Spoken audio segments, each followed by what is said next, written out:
Hello friends, कैसे हैं आप सब। उम्मीद करता हूं अच्छे ही होंगे। तो चलिए बिना समय गवाए आज हम बात करने वाले हैं कोसी नदी के बारे में। ये कोसी नदी हमारे भारत के उत्तर राज्यों में बाढ़ लाके लाखों लोगों को बेघर बना देती है और तो और कितनों को अपना जान भी गंवाना पड़ता है। इसी सब के कारण कोसी नदी को शोक नदी कहा जाता है और तो और इस नदी को विश्वासघाती नदी भी कहा जाता है।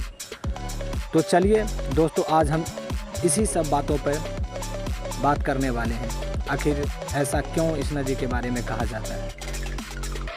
तो चलिए शुरू करते हैं। कोसी नदी नेपाल के हिमालय से निकलकर बिहार के भीमनगर के रास्ते भारत के प्रज्वल में दाखिल हो जाती है। अगर हम कोसी नदी की लंबाई के बारे में बात करें तो यह 729 किलोमीटर में फैला हुआ है।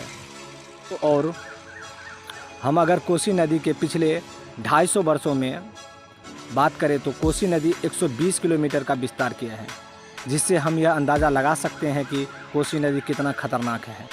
कोसी नदी नेपाल के हिमालय से निकलकर नेपाल के पहाड़ियों एवं तिब्बत के पहाड़ियों से निकलकर हमारे देश के बिहार राज्य के मैदानी क्षेत्र में प्रवेश करती है, जो कोसी नदी के पानी के बहाव को और तेज़ बना देते हैं, जिसके वजह से कोसी नदी के पानी में बहाव बहुत ही तेज़ रहती है, जिसके कारण कोसी नदी का रास्ता कभी सीमित नहीं होता, जिसके कारण इस कोसी नदी को विश्वासघाती नदी भी कहा जाता है। नदी के रास्ता निश्चित नहीं होने के कारण कोसी क्षेत्र में बहुत तबाही मचाती है और बिहार के मुरादाबाद में जाके गंगा में संगम हो जाती है।